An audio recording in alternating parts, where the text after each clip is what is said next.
guys have heard of cord blood and are really familiar with collecting cord blood. So I'm going to ask you this. How many of your doctors told you about cord blood? Yeah, so fewer hands. That's kind of what my mission is to try to, fill you guys up to date with what's going on with cord blood and what your guys' options are available to you. So, cord blood is the blood that is found inside of your baby's umbilical cord at the time of birth. And this blood is very, very rich with stem cells that can help treat and cure over 70 plus diseases. So it's really vital that you decide to collect the cord blood at the time of birth. If it's not collected, then it's just thrown in the trash. So it's really important to remember that the cord blood collections is not harmful to the baby or the mother or to anyone. It is a really, really simple procedure. It takes, 5 minutes, and basically the doctor, the nurse, or the midwife will, take a syringe, and by gravity, the blood will just flow into a bag, and then that bag is taken to a cord blood bank.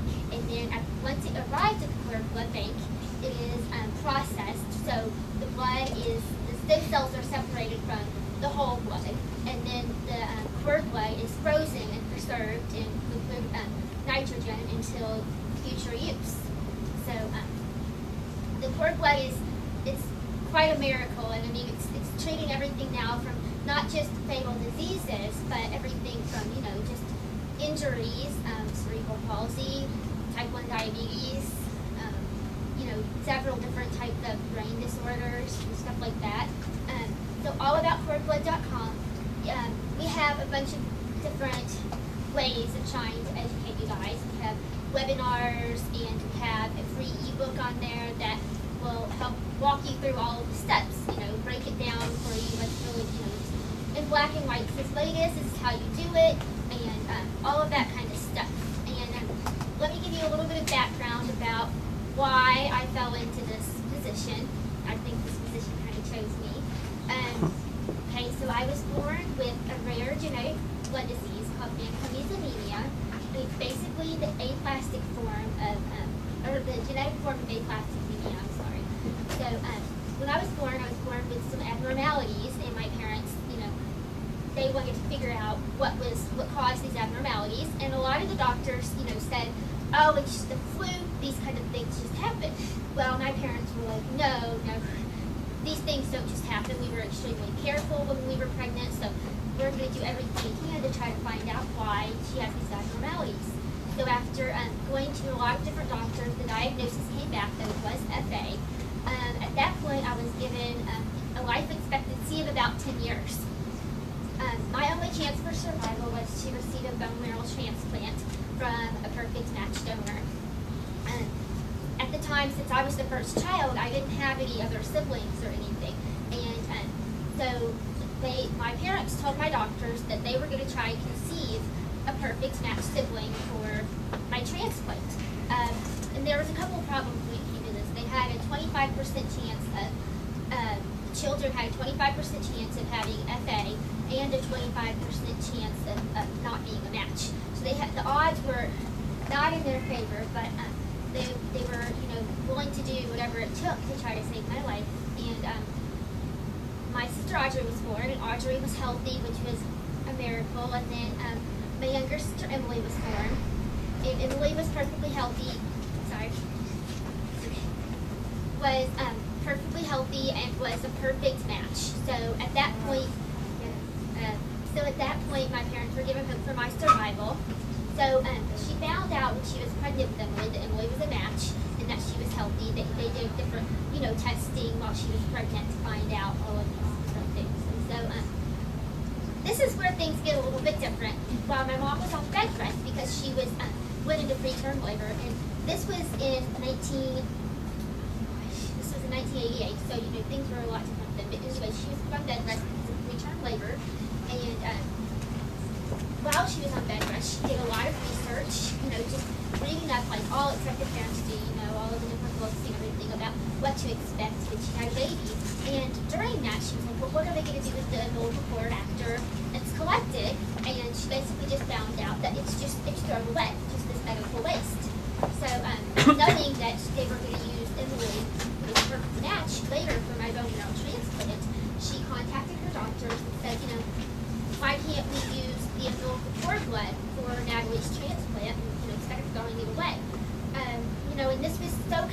knowledge that cord blood banks didn't exist. There was no literature about it, and it had never been done before.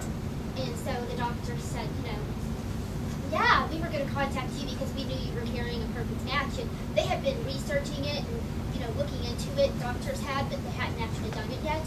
So all the arrangements were made, and at Emily's birth, 13 different doctors and 13 different doctors and nurses were in attendance, and Emily's cord blood ended up being the first cord blood collection in the world. So I mean,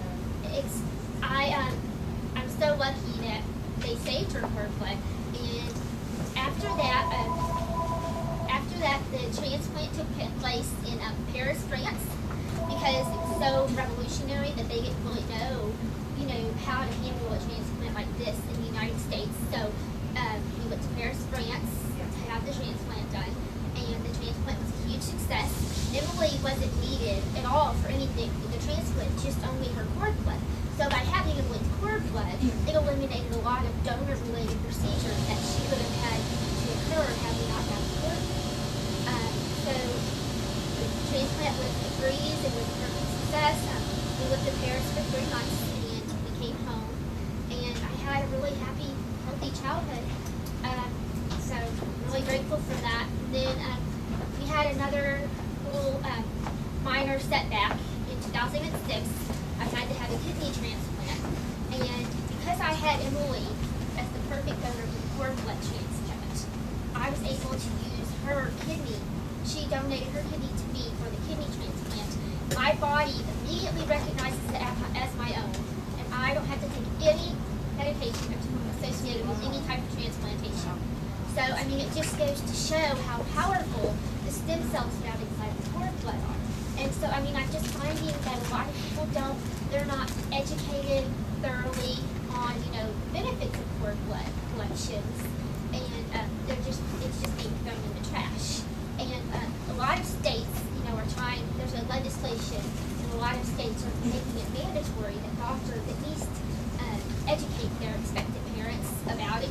New York is one of them, which is awesome. So it's moving up. The education levels are getting better every year and all the time. There's still a lot of work that needs to be done, but I just want to encourage all of you, do your homework, do your research, talk to your doctors about it, your midwife, whoever, and make the best decision for you and your family. I mean, and it's not just, the cord blood isn't just going to be helpful for that baby. It can be helpful for anyone in your family that's a regular match, or like a sibling in my case, which is a big misunderstanding.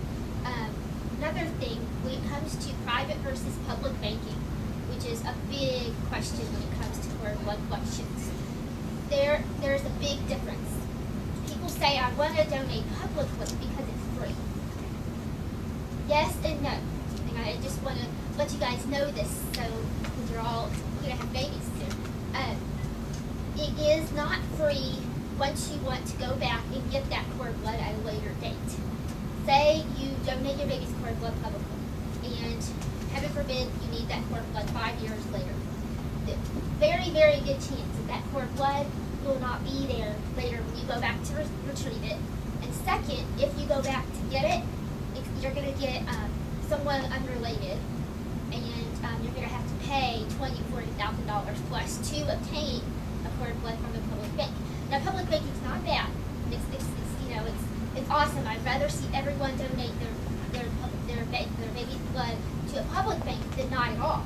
But I just want to make sure that everyone knows that it's not going to be there if you go back to get it. And the difference with private banking is when you donate privately, then you're paying to have it stored there and to have it processed, and it'll be used at your discretion.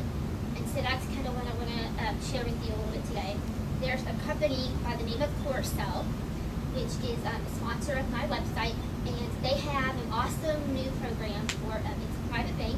They're located in Las Vegas,